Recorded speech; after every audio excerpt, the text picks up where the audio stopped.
Good day mga boss, ang Magnolia Pambansang Manok Templados hindi po satisfied sa kanilang nakuhang import na si Terrell Brown Suarez. Etong si Terrell Brown Suarez ay merong height na 6'10 at 28 years old.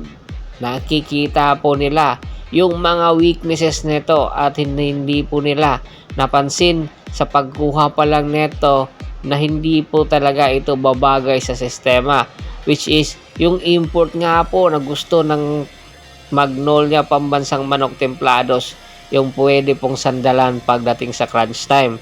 Kaya nga po, ayon sa isang report, ang option number 1 tinitingnan pong posible na i-renegotiate po ng Magnolia Pambansang Manok Templados. Pag-amin nga nitong si L.A. Tenorio, ang gusto talaga nila or ang number 1 option nila pagdating sa import na kukunin ay itong si Jonathan Williams, which is ito po yung dating import ng Phoenix Fuel Masters.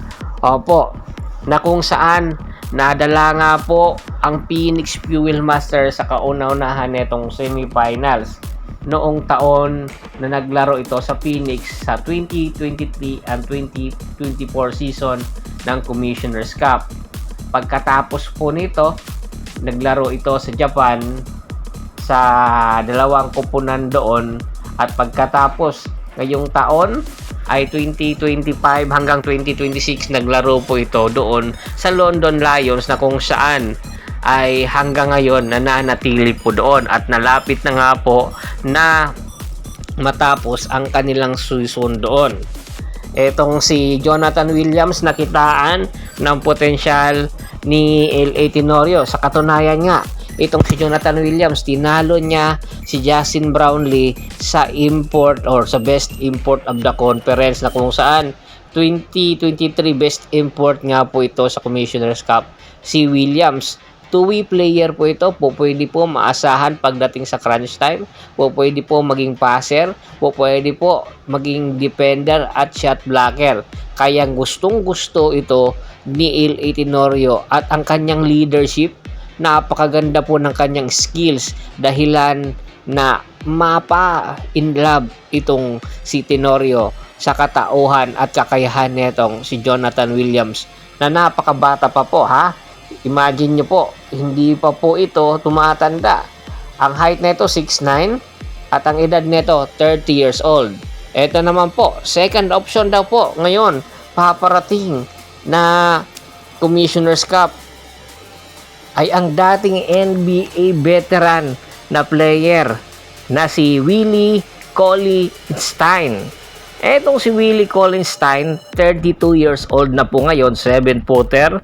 At alam nyo ba, 2015 first round 6 overall pick po ito ng Sacramento Kings. Nakapaglaro po ito ng 4 na taon doon pagkatapos na i-trade sa Golden State Warriors, na kung saan nakasama si Stephen Curry, at noong 2020 hanggang 2022 nakapaglaro sa Dallas Mavericks at na-trade po sa Philadelphia 76ers. Pagkatapos po ng stint nito sa Philadelphia 76ers ay ibinalik po ito sa NBA G League at nakapaglaro ng 1 taon doon, tapos lumipat po ng Europa at nakapaglaro po noong 2024 sa China, na kung saan maganda po ang kanyang ipinapakita.